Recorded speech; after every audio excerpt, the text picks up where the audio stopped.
તું જેને પસંદ કરે છે ને એ તારો જ થશે. એની પાછળ પડી જા.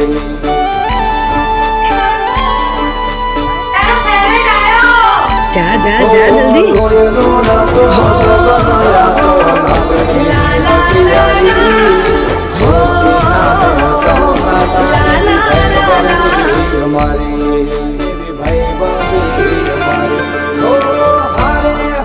તું જેને પસંદ કરે છે ને એ તારો જ થશે.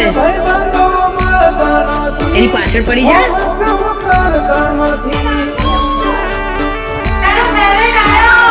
જા જા જા જલ્દી.